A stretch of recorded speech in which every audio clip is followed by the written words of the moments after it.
Crypto डूब गया है, bitcoin is dead, crypto is dead and अब इस इंडस्ट्री में कुछ नहीं बचा है। आजकल ऐसे आर्टिकल्स हर जगह छप रहे हैं, कुछ आपने भी पढ़े होंगे, कुछ आपने इग्नोर किए होंगे, मैंने भी पढ़े, मैंने भी इग्नोर किए कुछ। वैसे एफटीएक्स स्कैम के बाद हर कोई क्रिप्टो एक्सपर्ट बन गया, दे क्लेम कि भाई अब क्रिप्टो का दी एंड हो गया है, और आज मैं आपसे इसी पर बात कर रहा हूं। एक्चुअली चेतन भगत ने कभी आर्टिकल लिखा था, आपको याद होगा, पिछले हफ्ते, जिसमें वो कहते हैं कि crypto is now dead, crypto खत्म हो गया है। ये एक टॉक्सिक नॉनसेंस था जो कभी वापस नहीं आएगा। एंड इस आर्टिकल को लोगों ने पढ़ा भी, काफी ज्यादा शेयर भी किया, टीओआई में आर्टिकल पब्लिश हुआ था। चेतन भगत आप जानते हैं बड़े पॉपुलर ऑथर राइटर हैं, अगर वो कुछ लिखते हैं तो उसका इंपैक्ट भी होता है। और व्यूअर्स ने भी उससे रिलेटेड कुछ सवाल पूछे, काफी सवाल पूछे इनफैक्ट, और इसीलिए आज उनके इसी आर्टिकल पर मैं आपसे बात करूंगा। इस आर्टिकल को एनालाइज करेंगे, जानेंगे कि क्या सच में क्रिप्टो खत्म हो गया है या फिर ये सब आर्टिकल जो आजकल आ रहे हैं ये बस ऐसे लिखे जा रहे हैं। बड़ा इंटरेस्टिंग वीडियो होने वाला है। कुछ ऐसा वीडियो होगा कि अगर कोई आगे आपसे कभी भी ये कहेगा कि क्रिप्टो इज डेड, क्रिप्टो खत्म हो गया, तो बस उसे आपको इस वीडियो का लिंक भेज देना, उसको सबको समझ आ जाएगा कि डेड है या फिर बचा हुआ है। और इसमें मेरे साथ, इस वीडियो में मेरे साथ जुड़ेंगे बिटकॉइन फाउंडर काशिफ रजा, जिनसे हम जानेंगे कि क्या क्रिप्टो सच में डूब गया है या फिर यहाँ पर मतलब कुछ और कहानी चल रही है। Kashif well known crypto educator हैं, अपने यूट्यूब चैनल बिटकॉइन के जरिए क्रिप्टो इंडस्ट्री के हर कॉन्सेप्ट को आसान भाषा में समझाते हैं। आप उनसे ज्यादातर इस चैनल पर मिलते रहते हैं। सो चले काशिफ से बात करते हैं। काशिफ भाई, आजकल हर कोई क्रिप्टो की ऑब्ituary लिख रहा है कि क्रिप्टो खत्म हो गया है। अभी मतलब चेतन भगत का भी एक आर्टिकल आया था जिसमें वो लिखते हैं कि क्रिप्टो इज नाउ डेड। काफी क्वेश्चंस भी आए थे उससे रिलेटेड मेरे पास भी। सो आपने पढ़ा है क्या आर्टिकल? वो देखिए आर्टिकल की जैसे ही मैंने हेडलाइन पढ़ी तो बस हेडलाइन पढ़ के ही मैं समझ गया कि आर्टिकल के अंदर क्या होगा। तो मैंने आर्टिकल थोड़ा बोरिंग लगा मुझे, दो तीन मैंने लाइंस पढ़ी। क्योंकि ऐसा होता है कि जब ये आर्टिकल्स आते हैं तो ऑब्वियसली इनका भी एक टारगेट होता है कि एंगेजमेंट आए और लोग ज़्यादा से ज़्यादा इसको डिस्कस करें, शेयर हो। तो ये आर्टिकल सोच समझ के टाइमिंग्स के हिसाब से लिखा जाता है और without going into a lot of this thing. तो मैं समझ गया कि ठीक है, वो क्रिप्टो इज डेड। और मेरा ये मानना है कि क्रिप्टो पहली बार डेड नहीं हुआ है। क्रिप्टो को डेड जो है, खासकर बिटकॉइन की अगर मैं बात बोलूं कि बिटकॉइन इज डेड, इसकी एक वेबसाइट है जो इसको ट्रैक करती है कि कितनी बार ये बोला गया है कि बिटकॉइन इज डेड। तो मैं एग्जैक्ट नंबर तो भूल गया, बट मोर देन 460 टाइम्स ये बोला जा चुका है कि बिटकॉइन इज डेड। तो 460 टाइम्स बोला गया है। और पिछले आप देखो कि 2008 में वाइट पेपर आया था, आज हम 2022 में, तो 14 सालों के अंदर जब 13 साल हो गए, तो 13 सालों के अंदर 460 से ऊपर बार ये बोला जा चुका है कि बिटकॉइन इज डेड। बट वो ठीक ठीक है, वो आर्टिकल अपनी जगह है। जब भी बेरिश मार्केट आती है तो ऐसे आर्टिकल्स आते हैं, और फिर वो बुल मार्केट आती है, फिर ये आर्टिकल्स छुप जाते हैं और ये हेडलाइंस भी छुप जाती हैं। फाइन। पॉइंट ये नहीं है पॉइंट ये नहीं कि आर्टिकल्स को हमें एक राइटर को पूरा राइट है, पहली बात उनका पूरा सम्मान है उनको, और वो बहुत बढ़िया लेखक हैं। उनकी काबिलियत पे कहीं भी कोई सवाल पैदा नहीं होता। उनकी बुक्स मेरे बुक शेल्फ पे रखी है। उनकी एक बुक है, अगर आप मुझे मौका दें तो, ये इस बुक ने मुझे बड़ा प्रभावित किया था। अगर आप ये देखें, व्हाट यंग इंडिया वांट्स, ये अगर आप देखो, उनकी नॉर्मल लोगों ने बहुत अलग तरीके की किताबें पढ़ी हैं, ये किताब बहुत कम लोगों ने पढ़ी है, व्हाट यंग इंडिया वांट्स। इस किताब को जब उन्होंने लिखा था तो इसमें कि एक हिंदुस्तान में एक नौजवान को क्या चाहिए। इस किताब को सुन के मैं बड़ा प्रभावित हुआ था कि यंग इंडिया की जरूरत क्या है। और मुझे इसमें एंटरप्रेन्योरियल स्पिरिट के बारे में बात करी तो मैं उनकी बहुत रिस्पेक्ट करता हूँ। लेकिन जरूरी नहीं है कि कोई भी लेखक हो उसको हर सब्जेक्ट फील्ड के बारे में इतनी नॉलेज हो। और नॉलेज मुझे भी नहीं है, लेकिन सिर्फ ये कह देने से कि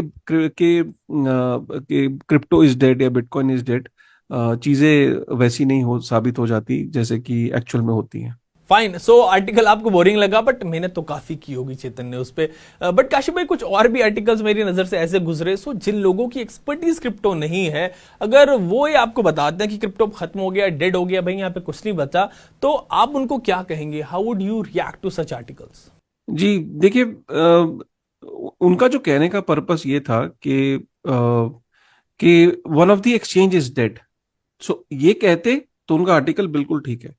अगर वो ये कहते कि एफटीएक्स इज डेड, 100% इसमें कोई डाउट नहीं है कि उनका आर्टिकल की हेडलाइन और आर्टिकल के अंदर वो लिखते कि हाँ एक एफटीएक्स बहुत बड़ी एक्सचेंज है, वो $32 बिलियन की वैल्यूएशन होती थी, और वो एक्सचेंज डेड हो गई। बिल्कुल परफेक्ट है ये हेडलाइन। लेकिन एक एक्सचेंज के डेड होने से पूरा इकोसिस्टम डेड हो जाता है? नहीं, देखिए, पूरा इस इकोसिस्टम जो है $846 बिलियन का है। ठीक है। और ऑल टाइम हाई जब ये गया था, जब बहुत बुल मार्केट थी, तो ये 3 ट्रिलियन का था इकोसिस्टम। $3 ट्रिलियन। इकोसिस्टम छोटा नहीं है, छोटा आज भी नहीं है। $846 बिलियन का मार्केट कैप होना, उस $846 बिलियन के अंदर एक $32 बिलियन की कंपनी थी, ठीक है, जो कि वैल्यूएशन थी उसकी। वो $32 बिलियन की कंपनी आज जीरो हो गई, राइट।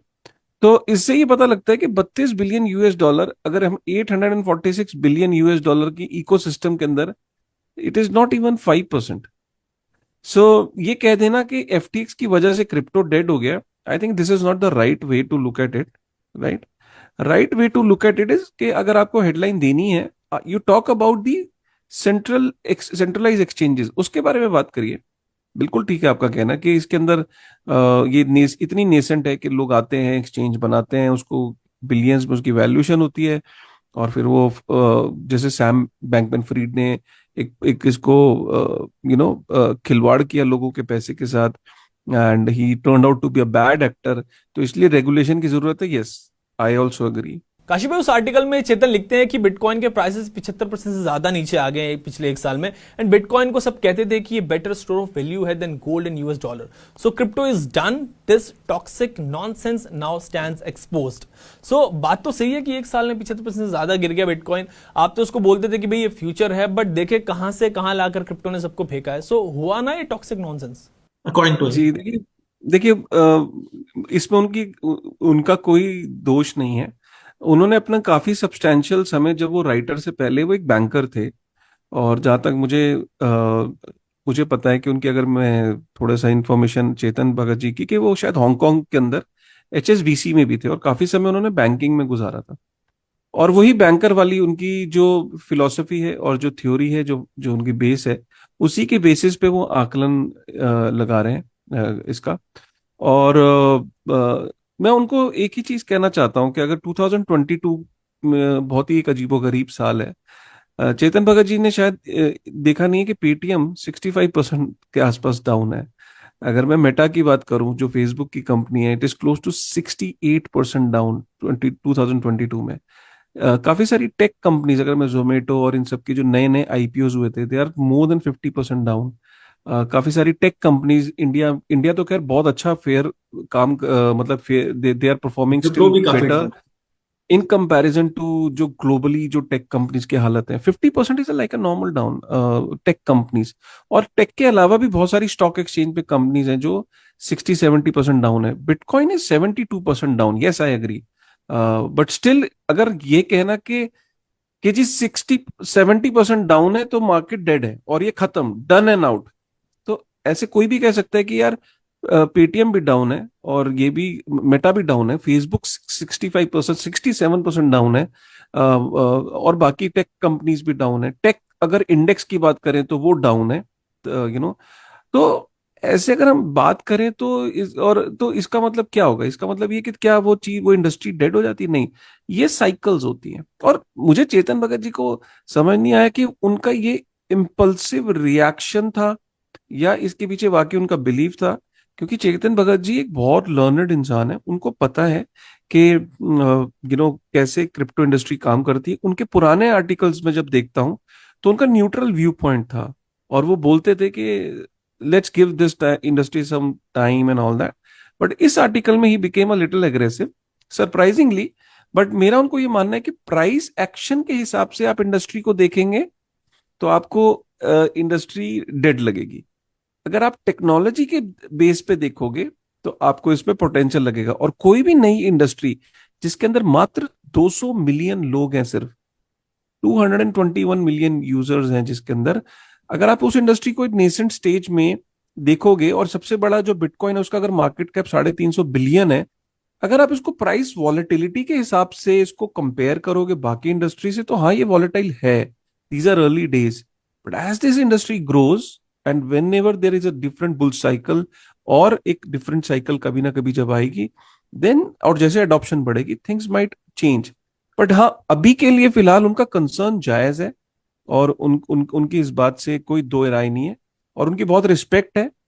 और उनको ये बेनिफिट ऑफ डाउट दिया जा रहा है कि उनका शायद ये इम्पल्सिव रिएक्शन था, एंड इसमें कोई गलत बात नहीं है। बस ये कि उनके आर्टिकल की रीच इतनी ज्यादा होती है कि जब लोग उनके आर्टिकल को पढ़ते हैं तो बहुत सारे लोगों का एजम्पशन बन जाता है आर्टिकल्स के प्रति। काशिफ भाई, काफी सब्सटेंशियल पॉइंट उन्होंने मेंशन किए इस आर्टिकल में। जैसे ही कोटेड वॉरेन बफे, दुनिया के सबसे सक्सेसफुल इन्वेस्टर्स में से आते हैं।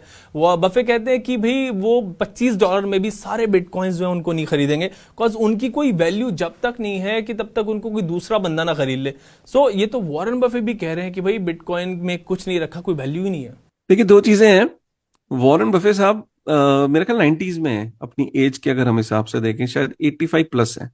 और विद ऑल ड्यू रिस्पेक्ट, उन्होंने जिस एरा में अपनी वेल्थ बनाई, उन्होंने अपनी सब्सटैंशियल वेल्थ 50 इयर्स के बाद ही बनाई थी। और वो एरा ऐसा था कि उस समय टेक कंपनीज नहीं हुआ करती थी, उस समय मैन्युफैक्चरिंग बेस्ड कंपनीज होती थी। टेक कंपनीज आई हैं 2005 के बाद।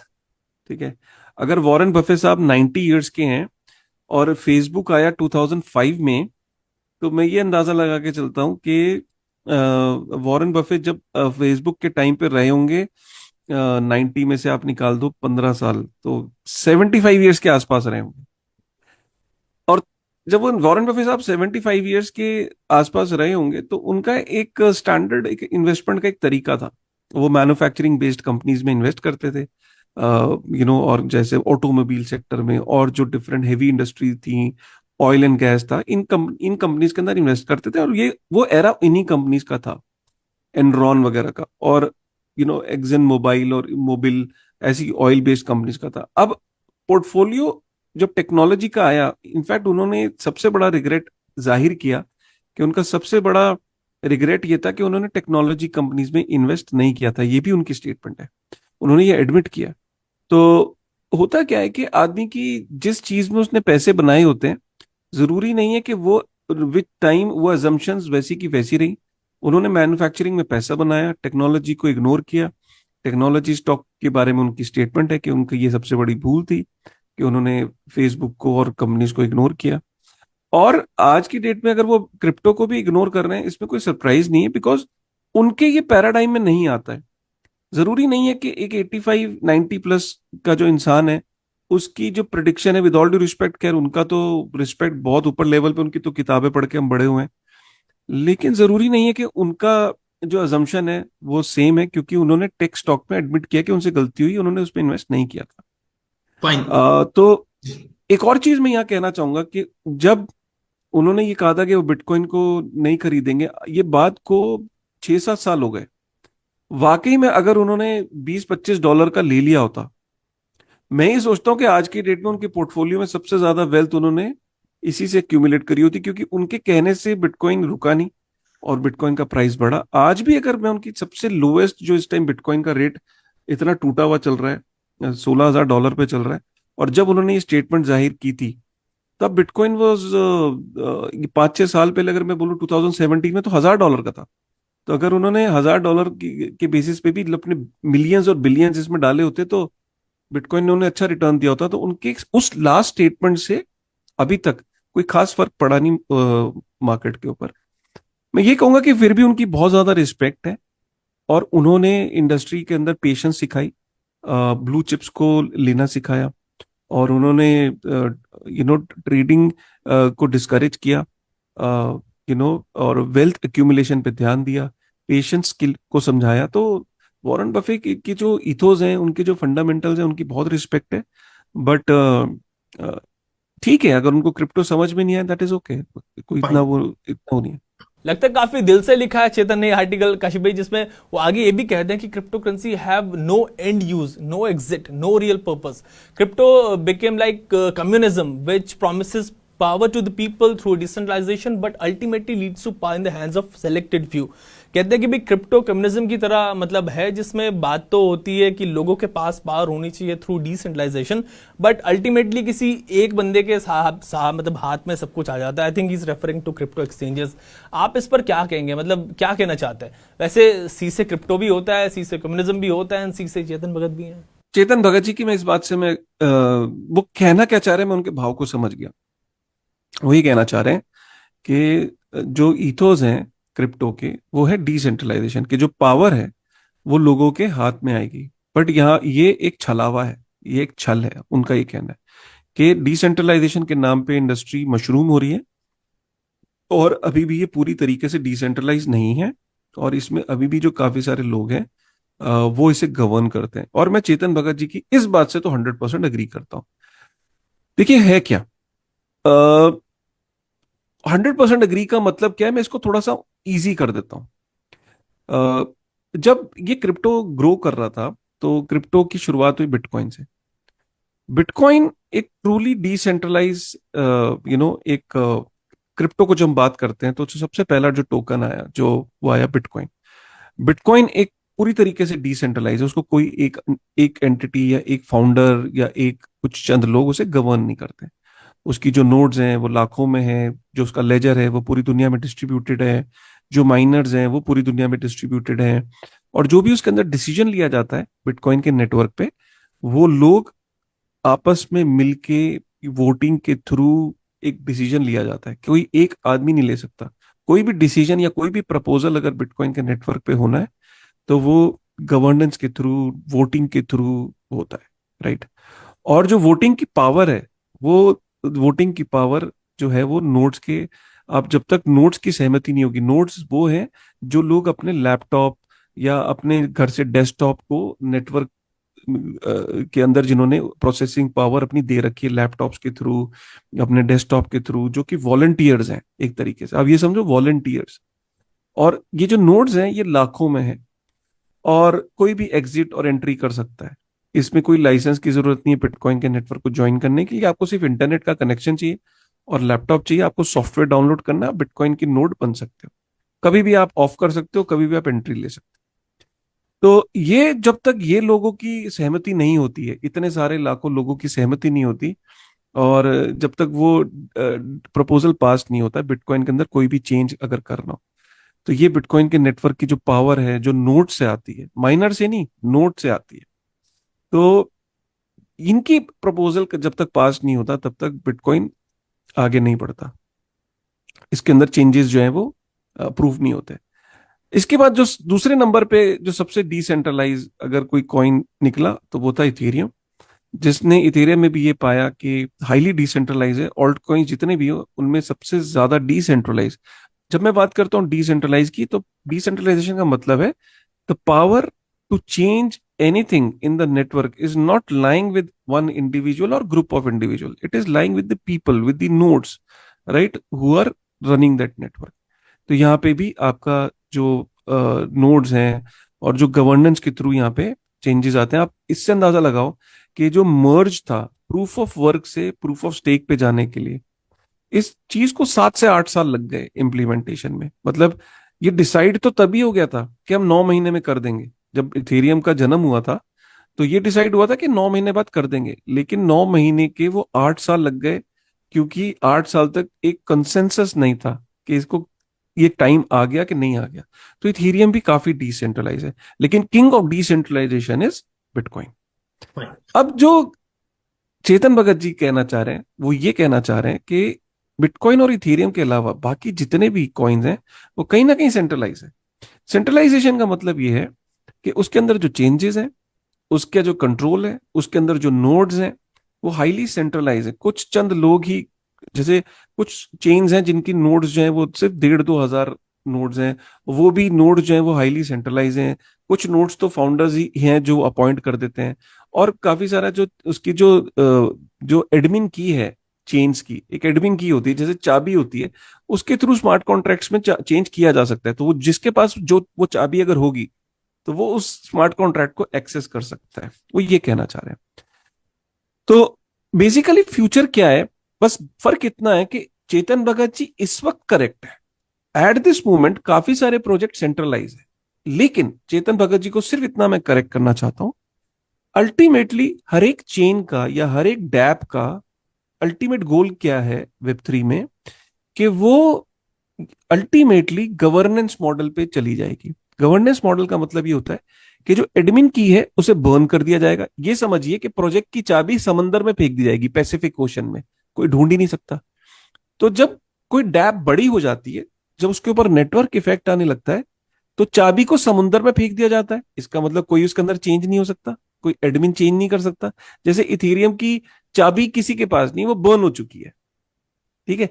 तो अब कोई भी चेन या डैप है या एप्लीकेशन है, उसके अंदर चेंज तभी हो पाएगा जब चाबी लगाई जाएगी। चाबी को फ्यूचर में हर एक के हर एक के प्रोग्रेस रिपोर्ट में या फ्यूचर के जो जिसे कहते हैं रोड मैप में, ये होता है कि हम गवर्नेंस पे जाएंगे, गवर्नेंस के अंदर चाबी को फेंक देंगे एडमिन की। और गवर्नेंस का मतलब ये होता है कि गवर्नेंस टोकन्स के थ्रू जो यूजर हैं उस प्रोजेक्ट के अंदर तभी चेंज कर पाएंगे जब वो लोग वोट करेंगे। फ्यूचर यही है। तो अभी काफी सारी प्रोजेक्ट्स डिसेंट्रलाइज नहीं है, सेंट्रलाइज है, यही चेतन भगत जी का कहना है। तो चेतन भगत जी, बात ठीक है आपकी प्रेजेंट के लिए। फ्यूचर के लिए, हाँ, decentralization is is something that every project is striving for. कुछ सक्सेसफुल हो पाएंगे, कुछ सक्सेसफुल नहीं हो पाएंगे। बट ये तो हमने देखा है ना कि जब आईपीओ आए थे .com बबल में, तो 450 आईपीओ आए थे चेतन जी। 450 में से सिर्फ 40 से 50 आईपीओ रह गए थे 2 साल के अंदर, और उसके बाद सिर्फ 5 कंपनियां रह गई थी जो आज हम जिनको देखते हैं। तो ऐसे ही होगा वेब 3 के अंदर भी, 95% फेल होंगे प्रोजेक्ट्स, ये लिख लीजिए। और चेतन जी को पता है हर टेक्नोलॉजी बबल के बाद ये होता है, 5 से 6 कंपनियां रहेंगी, लेकिन जो 5 से 6 रहेंगी वो डिसरप्ट करेंगी। काशिफ भाई, इसमें एक इंपॉर्टेंट चीज चेतन लिखते हैं कि क्रिप्टो में हॉडल जैसे टर्म आते हैं, मतलब होल्ड करने के लिए जो हॉडल यूज करते हैं क्रिप्टो में, कि आप अपने कॉइन्स को होल्ड करते हैं, सेल नहीं करते। अभी वो होल्ड वाली टी शर्ट मतलब पहनते हैं अक्सर, हमारे साथ भी। सो चेतन से इसके आखिर में सबसे ज्यादा लॉस तो उन्हीं लोगों को होता है मार्केट में। जो बिगेस्ट बिलीवर था कभी क्रिप्टो में, आज वो बिगेस्ट लूजर है। तो मतलब सही तो बात कह रहे हैं यार, क्या गलत है इनमें? देखिए, जो चीजें हैं, मैं इसको सिंप्लीफाई यहाँ पे ऐसे करूंगा कि अगर आपने कोई मीम कॉइन होल्ड किया है और उसको हॉडल करना चाह रहे हो, मतलब आगे के लिए 10 साल के लिए, 8 साल के लिए, तो आपको फिर इस इंडस्ट्री की समझ नहीं है। आपको concepts like store of value, money कैसे फंक्शन करती है, या सप्लाई का किसी एसेट पे क्या फर्क पड़ता है, यू नो ये कुछ ऐसे बेसिक्स हैं जिसका आपको नहीं पता। फिर भी मैं इसको सिंप्लीफाई करने के लिए बोलूंगा कि अगर आपने कोई मीम कॉइन को होल्ड किया है और आप सोच रहे हो मैं अगले 10 साल के लिए होल्ड करूंगा, तो प्रॉब्लम आपके साथ है। अगर आपने ये सोचा है कि मैं ये पर्टिकुलर सिक्योरिटी या ये पर्टिकुलर स्टॉक, जैसे कि मैं सोचूं कि यार मैं ना मारुति का स्टॉक जो है अगले 25 साल के लिए रखना चाहूंगा, ठीक है। तो आप एलिमेंट ऑफ, अभी मारुति बहुत अच्छी लग रही है, बट अगर सपोज कल को मारुति इलेक्ट्रिक व्हीकल्स आ गई, और इलेक्ट्रिक व्हीकल्स में अगर वो ट्रांसफॉर्म नहीं करती है या करने में लेट हो जाती है, जैसे कि एक प्राइम एग्जांपल है, एक टाइम आया था कि जब नोकिया मोबाइल, ऐसा लगता था कि नोकिया मोबाइल का जो स्टॉक है ना भाई, वो 20 साल के लिए रख ले, अमर हो जाएगा, तेरी जिंदगी बन जाएगी। हुआ क्या, नोकिया के पास इतना बड़ा मार्केट शेयर था, इतनी बड़ी कंपनी थी, अगर नोकिया का स्टॉक किसी ने 20 साल रखा होता तो वो कंगाल हो जाता। क्यों? क्योंकि नोकिया अल्टीमेटली एक सेंट्रल एंटिटी है, और नोकिया की मैनेजमेंट ने डिसीजन लिया कि वो एंड्रॉयड को एम्ब्रेस नहीं करेंगे, अपना खुद का प्ले स्टोर बनाएंगे। दुनिया एंड्रॉयड की तरफ जा रही थी, वो अपने प्ले स्टोर की तरफ जा रहे थे, अपना वो बना रहे थे, और लोगों ने उन्हें नकार दिया। और बेटर टेक्नोलॉजी आई, एप्पल आया, और उसके बाद इतने सारे स्मार्टफोन्स आए, नोकिया को लोग भूल गए। तो इससे साबित क्या होता है, जब आप किसी पर्टिकुलर कंपनी का स्टॉक को 15 साल 20 साल के लिए रखना चाह रहे हैं, तो उसमें एलिमेंट ऑफ रिस्क होता है कि मैनेजमेंट या उस वो जो चीज को सॉल्व कर रहा है, कहीं उसमें डिसरप्शन ना आ जाए, ठीक है। तो आप स्टोर क्या करते हो, जो आप 10 साल 20 साल के लिए आप जो स्टोर करना चाहते हो। अगर हम रियल लाइफ में देखें, लोग किसको स्टोर करते हैं, लोग प्रॉपर्टी खरीदते हैं, 25 साल तक नहीं बेचते, 30 साल, 40 साल, 50 साल। अंकल आंटी बोलते हैं कि जी बबलू की शादी पे बेचेंगे, पिंकी की शादी पे जमीन बेचेंगे, उसकी अजय की पढ़ाई के लिए जमीन बेचेंगे, लंबे अवधि के लिए रखते हैं। है ना। गोल्ड, गोल्ड तो लोग खरीदते हैं, बस बेचते तो है ही नहीं गोल्ड, है ना। गोल्ड को लंबी अवधि के लिए एक सिक्योरिटी के तौर पे, एक हेज अगेंस्ट द रिस्क आप रखते हो। तो क्या क्रिप्टो के अंदर सारे कॉइन्स गोल्ड और प्रॉपर्टी है? नहीं, यही तो समझाने की कोशिश मैं आपको कर रहा हूं कि जो पिछला मैंने आपको सेगमेंट में बताया कि बिटकॉइन और इथेरियम डिसेंट्रलाइज है, जिसमें बिटकॉइन सबसे ज्यादा डिसेंट्रलाइज है, वो कमोडिटी है। उस कमोडिटी को एसईसी भी बोल रहा है, गैरी गैंसलर अमेरिका में बोल रहा है। वो कमोडिटी का रूप है। कमोडिटी का मतलब जैसे गोल्ड सिल्वर हो गया। तो जब आप कमोडिटी इन्वेस्ट जब आप करते हो, तो आप गोल्ड को as a store of value के तौर पे आप रख सकते हो, उसके अंदर आप इन्वेस्ट करते हो और सोच सकते हो कि मैं इसको लंबी अवधि के लिए रखूंगा। लेकिन अगर आप सोचोगे कि मैं किसी कंपनी जो कि यहाँ पे डैप्स के टोकन है, L1 चेन है, कोई L2 चेन है, उनके टोकन्स जो काफी सारे कंपनी की तरह हैं आज की डेट में ऑपरेट करती हैं, जो सेंट्रलाइज हैं ज्यादातर, तो इनके टोकन्स को अगर आप रखोगे और सोचोगे मैं 10 साल रखूंगा, तो ये तो वही बात हो गई कि मैं मारुति का स्टॉक, या मैं अडानी का स्टॉक, या मैं किसी पर्टिकुलर स्टॉक को 20 साल रखूंगा। रिस्क तो रहेगा ना, मानता हूं कि अभी उनकी कंपनीज की पोजीशन अच्छी है, लेकिन क्या हमेशा अच्छी रहेंगी? क्या नोकिया हमेशा था? क्या कोडेक हमेशा था? क्या?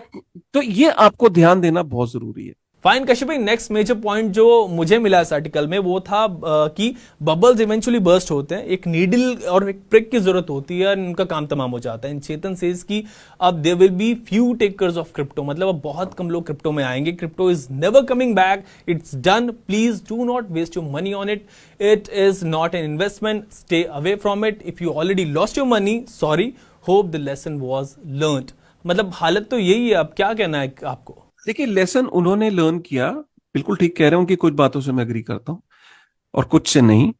फिर मैं बोलूंगा कि ये साइकिल है। और इसी का साइकिल में होता यही है कि जब कोई नई इंडस्ट्री इवॉल्व हो रही होती है, उसके अंदर कुछ लोग एंट्री लेते हैं और उसके अंदर पैसा बनाते हैं। फिर उसके अंदर ये बुल मार्केट में पैसा बनता है, फिर बे मार्केट में पैसा खोया जाता है। कुछ लोग एग्जिट कर जाते हैं, कुछ लोग रहते हैं, कुछ लोग सीखते हैं, कुछ लोग का बिलीफ बढ़ता है, कुछ लोग कहते हैं नहीं नहीं मेरा बिलीफ नहीं है, मैं निकल जाऊंगा। हर बुल मार्केट में क्या लोग आना बंद कर देंगे? नहीं, बुल मार्केट फिर आएगी, फिर लोग आएंगे।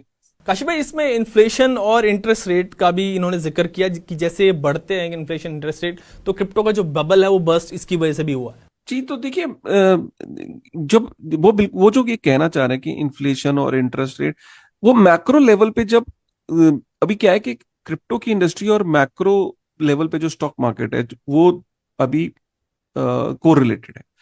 कुछ भी इंटरेस्ट रेट्स का और इन्फ्लेशन का फर्क जो है वो अभी इधर, क्योंकि जब इन्फ्लेशन बढ़ती है, राइट, और इन्फ्लेशन आउट ऑफ कंट्रोल होती है, तो इन्फ्लेशन को कंट्रोल करने के लिए जो सेंट्रल बैंक्स हैं वो रेट हाइक्स करते हैं। जब वो रेट हाइक करते हैं तो मार्केट से लिक्विडिटी स्क्वीज होती है। जब लिक्विडिटी स्क्वीज होती है तो लोग इन्वेस्टमेंट्स नहीं करते हैं, जैसे कि स्टॉक में इन्वेस्टमेंट नहीं करते हैं। और उसका उसका सिमिलरली वो रिस्की एसेट जो है, जबकि क्रिप्टो है, उसमें भी इन्वेस्टमेंट नहीं करते। बिल्कुल ठीक कह रहे हैं चेतन जी कि मैक्रो इकोनॉमिक्स का क्रिप्टो पे फर्क पड़ता है, और ये अभी हाईली कोरिलेटेड है ये मार्केट। लेकिन फिर मैं उनको यही बात समझाना चाहूंगा कि गोइंग फॉरवर्ड ये सारा रोल साइकिल्स का है। अगर आप देखो यूएस के अंदर इन्फ्लेशन अब कम हो रही है। दुनिया में इन्फ्लेशन जो कदम उठाए यूएस ने, 7%, 7.5% के पास आई। उनका टारगेट है कि इसको 2-3% के आसपास लाने का। अब ये अगर रेट हाइक्स ऐसी रहे, लिक्विडिटी स्क्वीज रही, तो जैसी इन्फ्लेशन गिर रही होगी, तो जब यूएस को कॉन्फिडेंस आएगा, वो एकदम फिर से रेट हाइक को लो कर देगी। जैसी लो करेगी, मार्केट के अंदर फ्रेश सप्लाई आएगी लिक्विड, क्योंकि उनको मार्केट को बचाना भी है। क्योंकि जब हाई रेट ऑफ अनएम्प्लॉयमेंट भी बढ़ती है ना, जब आप रेट हाइक करते हो, डिमांड फॉल करती है, मार्केट से लिक्विडिटी स्क्वीज होती है, तो कंपनियां लोगों को निकालती हैं। तो आप उसको कंट्रोल करने के लिए फिर से एक रैशनल कॉल लेते हो और फिर लिक्विडिटी को इंक्रीज करते हो। फिर मार्केट के अंदर पैसा आता है, फिर से एसेट्स की डिमांड शुरू होती है, फिर मार्केट पंप होने लगती है। लोगों को लगता है बुल मार्केट इज बैक, लोग वापस से एप्लीकेशंस को डाउनलोड करते हैं, फिर से वो रिस्की बेट्स में। ये साइकिल है, और ये चेतन जी को पता है कि ये साइकिल का पार्ट है।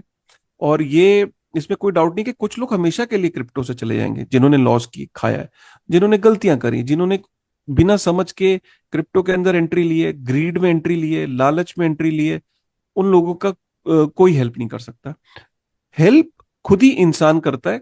थ्रू स्टडी, थ्रू रिसर्च, और हमेशा ये बोला जाता है ये बहुत हाईली रिस्की इंडस्ट्री है। इसके अंदर आप अपना स्टडी, अपने पढ़ाई का लोन उतारने के लिए अगर इन्वेस्ट कर रहे हो, आप बर्बाद हो जाओगे। माँ बाप का आपने इलाज के पैसे लगा दिए, आप बर्बाद हो जाओगे। शादी के पैसे रखे थे बहन की, वो लगा दिए, आप बर्बाद हो जाओगे। आपने लोन लेके डाला, बर्बाद हो जाओगे। दोस्त यार भाई जीजा जी से अगर लोन लेके पैसे डालें, बर्बाद हो जाओगे, गारंटीड है। क्योंकि जब इसमें बेयर मार्केट आती है तो वो 90% तक की करेक्शंस हो जाती हैं, 80% की करेक्शंस हो जाती हैं। उस समय आपको समझ नहीं आता है कि मैं क्या करूं। तो इस इंडस्ट्री के अंदर अगर आपको एक्सपोजर लेना है तो ऑल्ट कॉइन्स के अंदर आपको बिल्कुल एक्सपोजर नहीं लेना चाहिए जब तक आपको समझ ना हो इंडस्ट्री की। और अगर लेना है तो आपको बिटकॉइन और कित कित प्रति आप एक्सपोजर ले सकते हो। फिर भी ये फाइनेंशियल एडवाइस नहीं है, और आपका चैनल कोई यहाँ फाइनेंशियल गुरु चैनल नहीं है। लेकिन फिर भी लोगों को एडवाइस यही है कि वो बहुत छोटा सा एक्सपोजर ले और डीसीए करें, जिसे कहते हैं कि एसआईपी के थ्रू, और अपने टोटल पोर्टफोलियो का 5% से ऊपर रिस्क ना लें। ये उनको समझना चाहिए। और जिंदगी में जो काम कर रहे हैं वो काम करते रहें। इंडस्ट्री ग्रोइंग इंडस्ट्री है, इसके अंदर अगर करियर बनाना चाहते हैं मोस्ट वेलकम है, बहुत अच्छा ऑप्शन है। लेकिन अपनी जॉब छोड़ के फुल टाइम ट्रेडिंग करना चाहेंगे क्रिप्टो में, बर्बाद हो जाएंगे। तो ये सीधी सच्ची बात है। चेतन भगत जी, मैं सिर्फ यही कहना चाहूंगा कि इंडस्ट्री के लोग ये चीजें समझते हैं, और इंडस्ट्री में कुछ अच्छे लोग हैं, अच्छे मीडिया प्लेटफॉर्म्स हैं जो जिम्मेदारी से लोगों को समझाने की कोशिश करते हैं। और मेरा यही आवेदन भी है कि सरकार को जल्द से जल्द कुछ ऐसे कानून भी बनाने चाहिए, कुछ ऐसे रेगुलेशंस बनाने चाहिए कि लोगों का नुकसान कम हो। मैं आपको बताऊं इसमें नुकसान कम होता, ये इंपॉर्टेंट, मैं इसको एंड करूंगा इस नोट को। नुकसान कम हो सकता था। चेतन भगत जी को ने नुकसान की बात तो करी। चेतन भगत जी, आप सोल्यूशन क्यों नहीं दे रहे हैं? आपको सोल्यूशन भी देना चाहिए। मैं कहता हूं कि सोल्यूशन इसका मैं आपको बताता हूं। जब गवर्नमेंट ने ये डिसाइड किया कि हमें 30% टैक्स लगाना है, जिस बेसिकली उससे लोग डिस्करेज हुए। तो गवर्नमेंट ने एक तरीके से लगाम लगाने की कोशिश करी इंडस्ट्री पे। एक जगह चूक हो गई। हमने एक जगह से जब पानी को रोकने की कोशिश करी, ठीक है, हमने जैसे बांध के अंदर एक छेद को भरने की कोशिश करी, तो प्रेशर की वजह से दूसरी जगह बांध के अंदर दरार आने लगी और वहां से दूसरा होल खुल गया। वो दूसरा होल भी बंद करने की जरूरत थी। वो दूसरा होल क्या था? आपने लोगों को टैक्सेशन से डिस्करेज किया।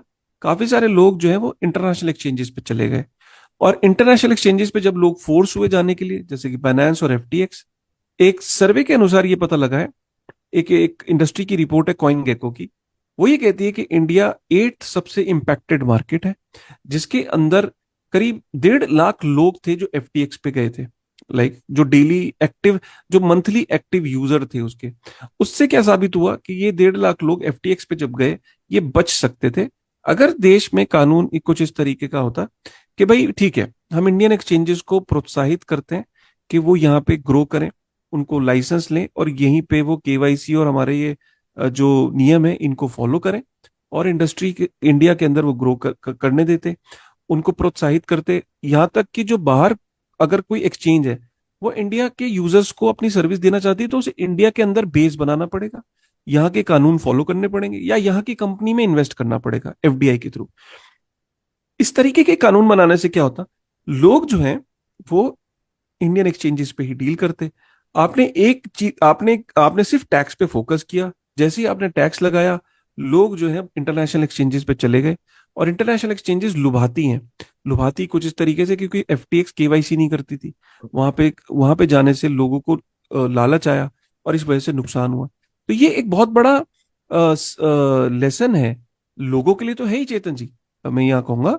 लेकिन रेगुलेटर्स के लिए भी एक बहुत बड़ा ये सिग्नल है, और रेगुलेटर्स को भी जगना चाहिए, और उनको ये एक ठोस कदम उठाने चाहिए कि यूजर का अल्टीमेटली नुकसान ना हो। यूजर को डिस्करेज तो कर दिया, लेकिन वो डिस्करेज हुआ नहीं, वो शिफ्ट कर गया। इस शिफ्टिंग को अगर आप कंट्रोल करते और इंडिया के इकोसिस्टम को ग्रो करने देते तो नुकसान कम होता। एग्जैक्टली काशिफ भाई, यहाँ पर रेगुलेशन की तो बहुत ज्यादा जरूरत है ताकि चीजें और क्लियर हो सके क्रिप्टो मार्केट में, लोगों के लिए, सबके लिए। एंड अब यहाँ लास्ट में आर्टिकल एंड होता है एक स्टेटमेंट में, वो है एक स्टेटमेंट से एक्चुअली, और वो है stay away from bitcoins and get yourself some common sense coins. So ये कॉमन सेंस कॉइंस कहाँ है, मतलब कहाँ लिस्टेड है, जरा किस एक्सचेंज में बताएं जरा। Common sense coins are uncommon. right? Because the common sense is the most uncommon thing in the human being. So I don't know what kind of common sense he's talking about. So yeah, so I don't know what kind of coins he's talking about. Fine fine, thanks Kashi भाई, इस पर आपने अपना और crypto industry का perspective रखा and users को crypto के बारे में एक प्रॉपर अंडरस्टैंडिंग दी आपने. व्यूअर्स वैसे आपको काफी पसंद करते हैं, कमेंट सेक्शन में आपके बारे में पूछते रहते हैं एंड आप अपने प्लेटफॉर्म बिटनिंग के थ्रू भी क्रिप्टो पर लोगों को एजुकेट करते रहते हैं. I would say one of the best platforms है to learn about crypto industry. आपसे नेक्स्ट वीडियो में फिर से मैं बात करूंगा, तब तक के लिए टेक केयर.